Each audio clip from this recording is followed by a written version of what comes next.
Hello दोस्तों, कैसे हो आप सब? आशा करता हूँ कि सब अच्छे होंगे। तो चलिए आइए शुरू करते हैं आज की क्लास। और इस क्लास में हम यूटेट अक्टूबर 2024 के लिए पेपर 2 सामाजिक विज्ञान से एनसीईआरटी फिल्टर सीरीज की क्लास नंबर 9 करने वाले हैं। इससे पहले दोस्तों हम 8 क्लास कर चुके हैं और उन 8 क्लासों में हमने क्लास 6 की ज्योग्राफी को कंप्लीट कर लिया है और इस क्लास में हम क्लास 6 की हिस्ट्री से ये क्लास करने वाले हैं। तो चलिए शुरू करते हैं क्लास को।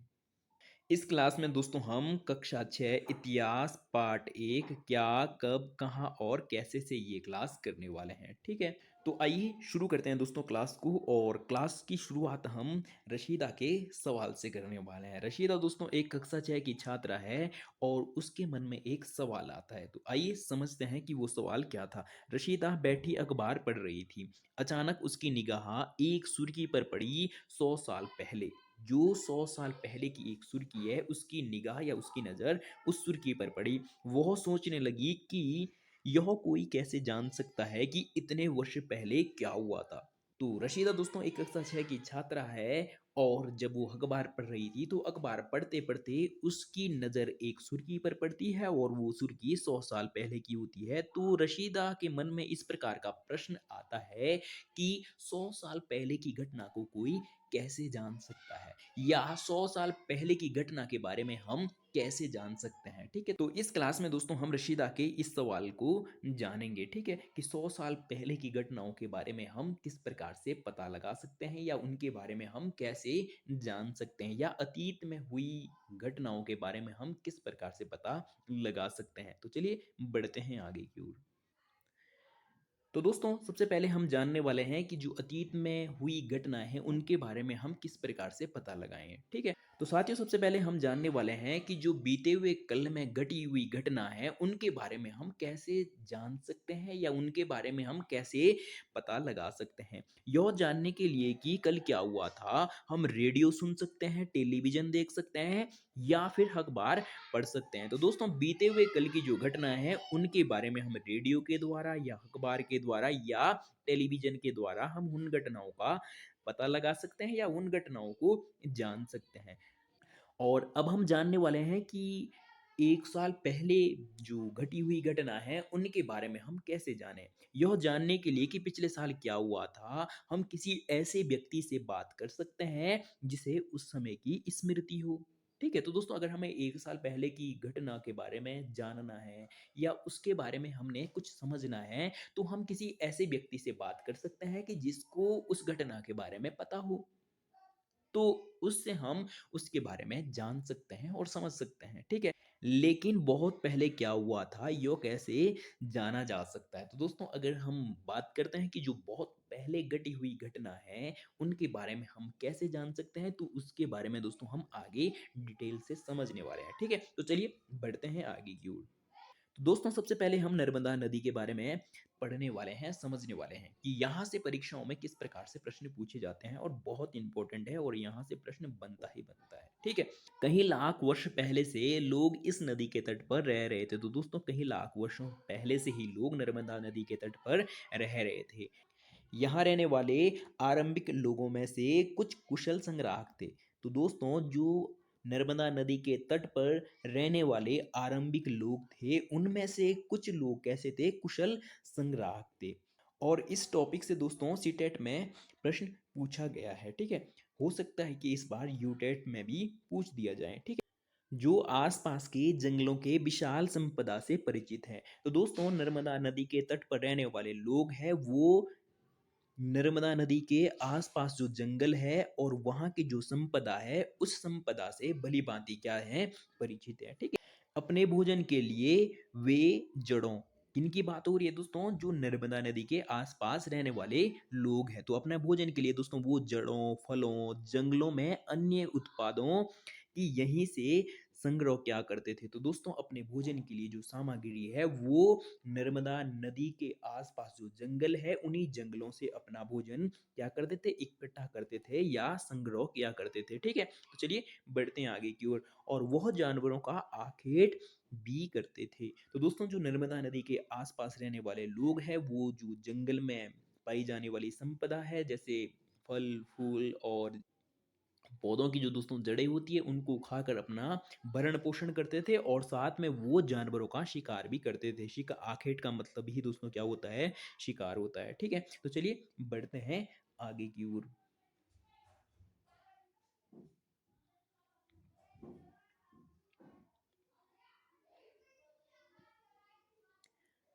अब साथियों हम सुलेमान और किरतक की पहाड़ियों के बारे में समझने वाले हैं और यहाँ से बहुत बार पेपरों में प्रश्न पूछा गया है। उत्तर पश्चिम में स्थित है। तो दोस्तों जो सुलेमान और किरतक की पहाड़ियां हैं ये उत्तर और पश्चिम में स्थित है। यहाँ लगभग 8000 वर्ष पूर्व स्त्री पुरुषों ने सबसे पहले गेहूं और जौ जैसी फसलों को, तो दोस्तों यहाँ पर क्या होना था, फसलों को उगाना आरंभ किया।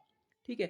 और अगर हम बात करते हैं कि जो सुलेमान और किरतक की जो दोस्तों पहाड़ियां हैं ये वर्तमान समय में किस देश में स्थित है, तो दोस्तों वर्तमान पाकिस्तान में स्थित है। और यहीं पर दोस्तों स्त्री पुरुष ने सबसे पहले 8000 वर्ष पूर्व गेहूं और जौ जैसी फसलों को उगाना आरंभ किया या प्रारंभ किया। तो दोस्तों यहाँ से बहुत बार परीक्षाओं में प्रश्न पूछा गया है।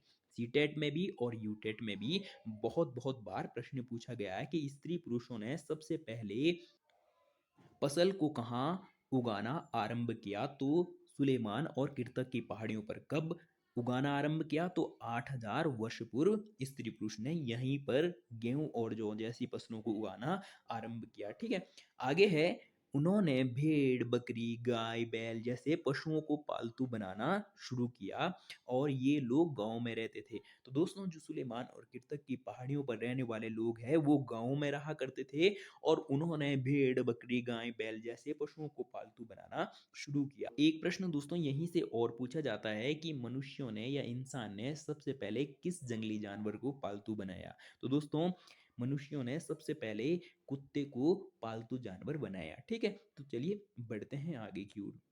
अब साथियों हम उत्तर पूर्व में गारो की पहाड़ियां तथा मध्य भारत में विंध्याचल की पहाड़ियों के बारे में समझने वाले हैं। ठीक है। यहाँ से किस प्रकार से प्रश्न पूछा जाता है, ये कुछ अन्य ऐसे क्षेत्र थे जहाँ कृषि का विकास हुआ। तो दोस्तों किरतक और सुलेमान की पहाड़ियों के अलावा ये कुछ अन्य ऐसे क्षेत्र थे जहाँ पर कृषि का विकास हुआ। ठीक है। जहाँ सबसे पहले चावल उगाया गया।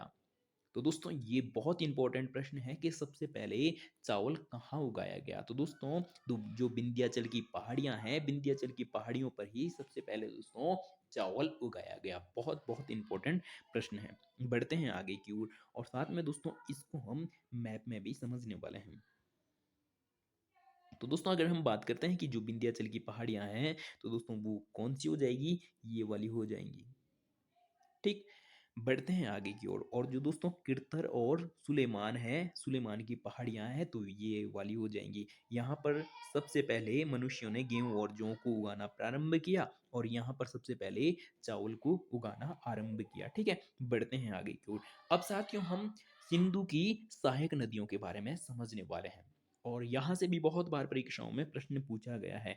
लगभग 4700 वर्ष पूर्व इन्हीं नदियों के किनारे कुछ आरंभिक नगर फले फूले। बहुत बहुत इंपॉर्टेंट प्रश्न है साथियों कि सबसे पहले आरंभिक नगर कहाँ फले फूले। तो दोस्तों कहाँ, सिंधु तथा इसकी सहायक नदियों पर सबसे पहले आरंभिक नगर फले फूले। और कब, तो दोस्तों लगभग 4700 वर्ष पूर्व। तो साथियों यहाँ से बहुत बार परीक्षाओं में प्रश्न पूछा गया है कि सबसे पहले आरंभिक नगर कहाँ फले फूले, तो सिंधु तथा इसकी सहायक नदियों पर। और कब, तो दोस्तों 4700 वर्ष पूर्व। बढ़ते हैं आगे की ओर। अब साथियों हम गंगा तथा इसकी सहायक नदियों के बारे में जानने वाले हैं कि यहाँ से किस प्रकार से प्रश्न पूछे जाते हैं। तो दोस्तों सबसे पहले हम गंगा नदी को चित्र में समझ लेते हैं। ये वाली हो जाएगी दोस्तों गंगा नदी और ये इसकी सबसे बड़ी सहायक नदी है। कौन सी, यमुना नदी। और ये गंगा और यमुना जो दोस्तों नदी है इसका उद्गम स्थल हमारे उत्तराखंड से ही है। ठीक है। गंगा वो इसकी सहायक नदियों के किनारे तथा समुद्र तटवर्ती इलाकों में नगरों का विकास लगभग 2500 वर्ष पूर्व हुआ। तो दोस्तों यहाँ से भी बहुत बार प्रश्न पूछा गया है कि गंगा और इसके सहायक नदियों के तटवर्ती इलाकों में कब नगरों का विकास हुआ, तो 2500 वर्ष पूर्व गंगा तथा इसकी सहायक नदियों के किनारे नगरों का विकास हुआ। गंगा के दक्षिण में इन नदियों के आसपास का क्षेत्र प्राचीन काल में मगध के नाम से जाना जाता है। तो और मगध को दोस्तों वर्तमान में हम किस नाम से जानते हैं, ये भी परीक्षा में प्रश्न पूछा गया है। तो दोस्तों बिहार के नाम से जानते हैं।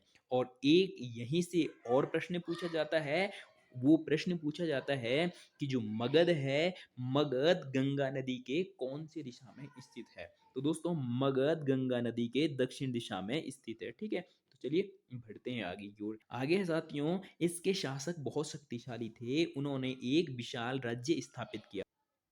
तो चलिए बढ़ते हैं आगे की ओर। साथियों हम समझने वाले हैं कि प्राचीन समय में लोग यात्राएं क्यों करते थे। ठीक, धार्मिक गुरु लोगों को शिक्षा और सलाह देते हुए एक गांव से दूसरे गांव, एक कस्बे से दूसरे कस्बे तक जाया करते थे। तो दोस्तों जो धार्मिक गुरु होते थे, वो लोगों को शिक्षा देने के लिए एक गांव से दूसरे गांव और एक कस्बे से दूसरे कस्बे तक जाया करते थे। ठीक है, आगे है, कुछ लोग नए और रोचक स्थानों की खोज की चाह में उत्सुकतावश भी यात्रा किया करते थे। तो दोस्तों बहुत लोग नए नए स्थानों की खोज करने के लिए यात्रा किया करते थे। ठीक है, और आगे है कि इन सभी यात्राओं से लोगों को एक दूसरे के विचारों को जानने का अवसर मिलता था। जब दोस्तों हम क्या करते हैं, यात्राएं करते हैं, तो हम यात्रा करते हुए जिस स्थान पर जाते हैं, उन स्थानों के लोगों के जो विचार है, भाव है, उनको जानने का हमें क्या मिलता है, अवसर मिलता है।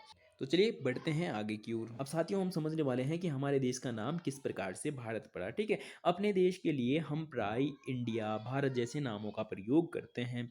इंडिया शब्द इंडस से निकला है। दोस्तों बहुत बार ये प्रश्न पूछा जाता है कि जो इंडिया जो शब्द है वो कहाँ से निकला है। तो दोस्तों इंडस से निकला है, जिसे संस्कृत में सिंधु कहा जाता है। ठीक है, तो दोस्तों जो सिंधु नदी है, सिंधु नदी से ही इंडस शब्द निकला है। ठीक है, लगभग 2500 वर्ष पूर्व उत्तर पश्चिम की ओर से आने वाले ईरानी यूनानियों ने सिंधु को इदोस, इंदोस और इस नदी के पूरब में स्थित भूमि प्रदेश को इंडिया कहा। और आगे दोस्तों, भरत नाम का प्रयोग उत्तर पश्चिम में रहने वाले लोगों के एक समूह के लिए किया जाता था, और धीरे धीरे दोस्तों हमारा नाम इसी आधार पर भारत पड़ा। ठीक है, और आगे है, इस समूह का उल्लेख संस्कृत की आरंभिक कृति ऋग्वेद में भी मिलता है। बाद में इसका प्रयोग देश के नाम से होने लगा। ठीक है, तो चलिए बढ़ते हैं दोस्तों आगे की ओर।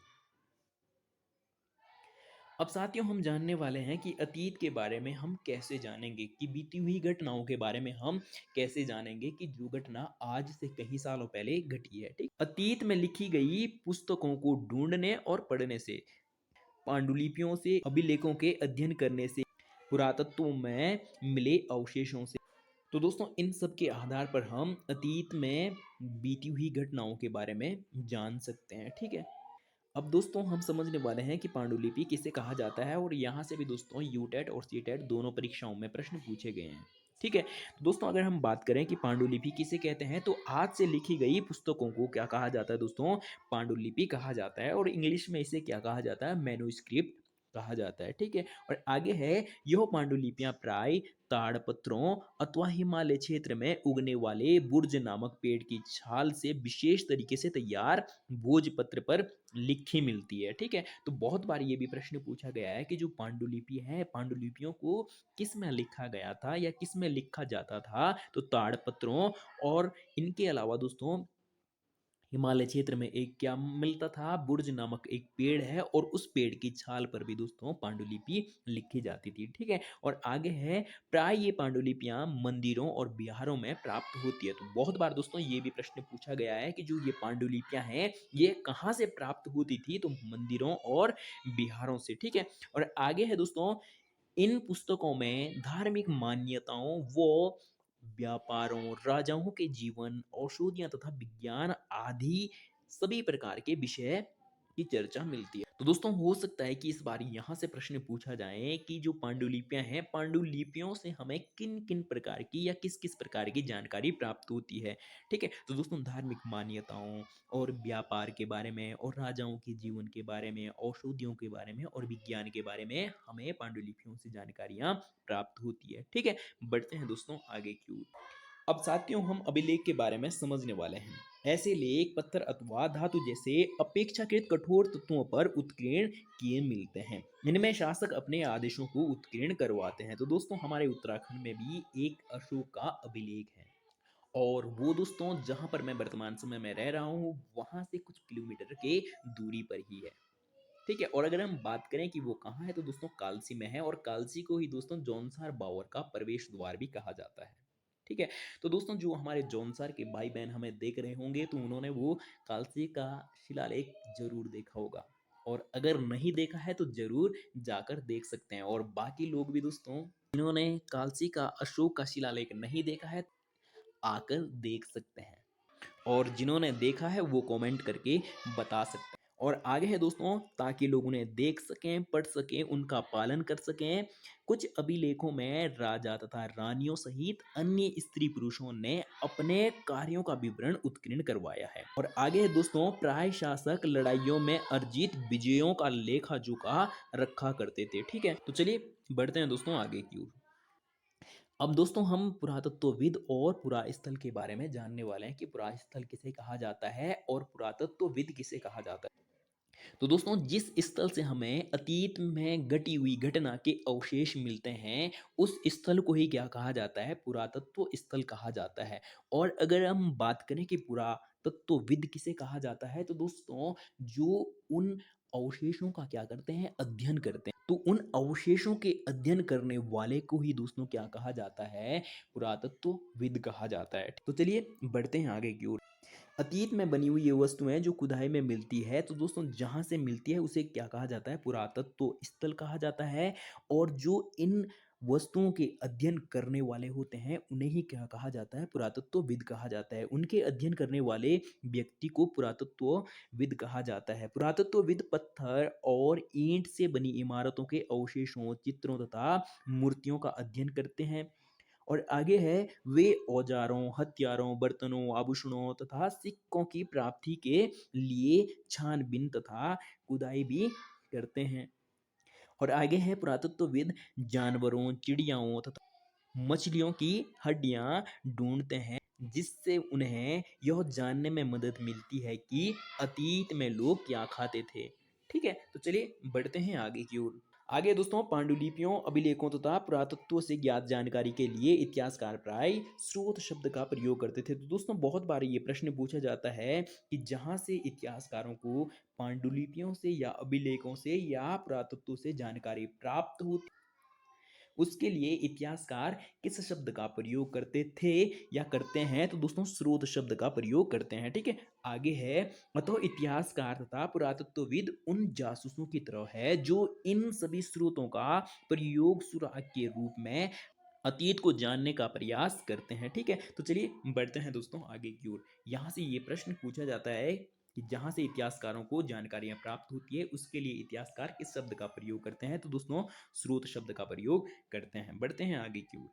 अब दोस्तों हम समझने वाले हैं कि इतिहास एक या अनेक। ठीक है, तो दोस्तों जो कक्षा 6 की किताब है इतिहास की, उसका जो दोस्तों शीर्षक है उसका नाम है हमारे अतीत। ठीक है, इस पुस्तक के शीर्षक हमारे अतीत पर ध्यान दिया है, और यहाँ अतीत शब्द का प्रयोग बहुवचन के रूप में किया गया है। ठीक है, तो चलिए बढ़ते हैं आगे की ओर। अब साथियों हम तिथियों का मतलब समझने वाले हैं, और यहाँ से भी साथियों एक प्रश्न बनता ही बनता है। लगभग हर सीटेट और हर यूटेट के एग्जाम में यहाँ से प्रश्न बनता है। ठीक है, तो आइए समझते हैं कि इतिहास और तिथियां। तो दोस्तों इसे मान लो ईसा मसीह के जन्म की डेट या तारीख। और ईसा मसीह के जन्म से पहले के समय को दोस्तों किस नाम से जाना जाता है, तो बीसी के नाम से जाना जाता है। और ईसा मसीह के जन्म के बाद के समय को दोस्तों किसके नाम से जाना जाता है, एडी के नाम से जाना जाता है। ठीक है, तो यहाँ से प्रश्न पूछा जा सकता है कि ईसा मसीह के जन्म से पहले के समय को हम किसके नाम से जानते हैं या किस नाम से जानते हैं, तो ईसा पूर्व के नाम से जानते हैं। ठीक है, और इसी को इंग्लिश में क्या कहते हैं, बिफोर क्राइस्ट या बीसी के नाम से जानते हैं। और अगर हम बात करते हैं दोस्तों ईसा मसीह के जन्म के बाद के समय को हम किस नाम से जानते हैं, तो दोस्तों एडी के नाम से जानते हैं, या ईसा मसीह के जन्म के बाद का समय। ठीक है, तो चलिए बढ़ते हैं आगे की ओर, और इसके बारे में आप और डिटेल से यहाँ पढ़ सकते हैं। अब दोस्तों हम कुछ महत्वपूर्ण तिथियों को समझने वाले हैं। 8000 वर्ष पूर्व, ठीक है। और अगला प्रश्न दोस्तों यहाँ से इस प्रकार से पूछा जाता है कि सिंधु सभ्यता के प्रथम नगर कब फले फूले? तो दोस्तों 4700 वर्ष पूर्व। और अगला प्रश्न दोस्तों पूछा जाता है कि गंगा घाटी के नगर मगध का बड़ा राज्य कब बना? तो दोस्तों 2500 वर्ष पूर्व, ठीक है। और आगे है दोस्तों कि वर्तमान लगभग 2000 वर्ष पूर्व। ये थी आज की क्लास। अगर आपको क्लास अच्छी लगी हो तो वीडियो को लाइक, चैनल को सब्सक्राइब और साथ में इस क्लास को अपने उन सभी साथियों तक शेयर जरूर करें कि जिनका भी इस बार यूटेट का पेपर है। तो चलिए आज के लिए इतना ही। वीडियो में पूरा बने रहने के लिए बहुत बहुत धन्यवाद। इस प्रकार की और वीडियो देखने के लिए हमारे सारथी कोचिंग सेंटर चैनल को सब्सक्राइब, वीडियो को लाइक और एक कमेंट जरूर करें।